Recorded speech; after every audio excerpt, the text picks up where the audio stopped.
No sistema eleitoral brasileiro, o eleitor escolhe apenas um candidato, mas pode votar no partido. É o chamado voto de legenda em lista aberta. O número de votos recebidos determina o número de vagas a que o partido terá direito no legislativo. As coligações são permitidas, a troca de legenda também, mas deve ocorrer entre 10 e 30 de junho do ano eleitoral. As campanhas políticas podem receber doações. Candidatos e partidos devem apenas apresentar a prestação de contas. Não pode ser eleito o candidato condenado pela Justiça em última instância. Nos últimos anos, várias tentativas de modernizar a legislação eleitoral passaram pelo Congresso. Pouco foi mudado. O governo decidiu investir, então, na reforma política fatiada.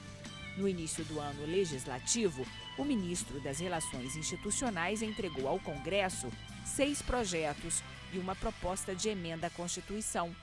O projeto de lei 4633 amplia a punição para a compra de votos e atualiza os valores das multas aplicadas. O PL 4634 determina o financiamento público exclusivo para as campanhas, vedado o recebimento de doações. O projeto 4635 estabelece uma janela de 1 mês para a mudança de partidos pelos parlamentares que pretendem concorrer às próximas eleições.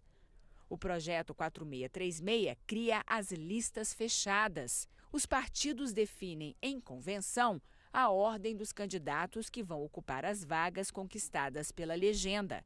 O PL 4637 acaba com as coligações partidárias para as eleições proporcionais de vereadores e deputados, mas permite coligações para cargos majoritários, governadores, prefeitos, senadores e presidente da República.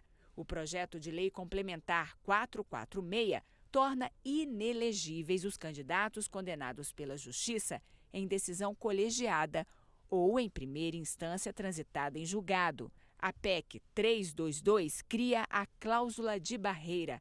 Pela proposta de emenda à Constituição, apenas os partidos que alcançarem um percentual mínimo de votos teriam direito a eleger deputados federais, estaduais e distritais.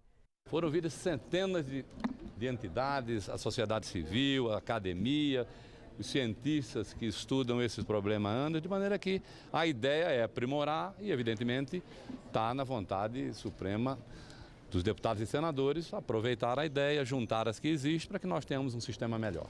O líder do PSDB diz que o pacote encaminhado pelo governo não é diferente de outras propostas já rejeitadas pelo Congresso.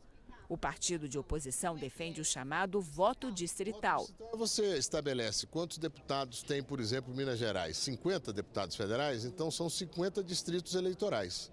Cria 50 áreas, proporcionalmente definidas, com um número determinado de eleitores, e cada área se elege um deputado federal. Se são 10 partidos, cada um pode apresentar um candidato. O eleitor poderá, na eleição seguinte, premiar ou punir o eleito. Premiar reelegendo, punir não reelegendo, mas sabendo as razões pelas quais está votando naquele candidato.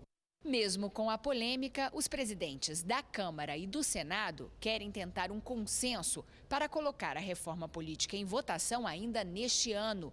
Eles decidiram criar uma comissão mista para sistematizar as propostas de mudanças no sistema eleitoral brasileiro em análise nas duas casas. A ideia é organizar e facilitar a discussão do tema. Isto facilitará a tramitação, já que ambos, Câmara e Senado, previamente se entenderão sobre vários temas da reforma política. Nós temos aí centenas de projetos.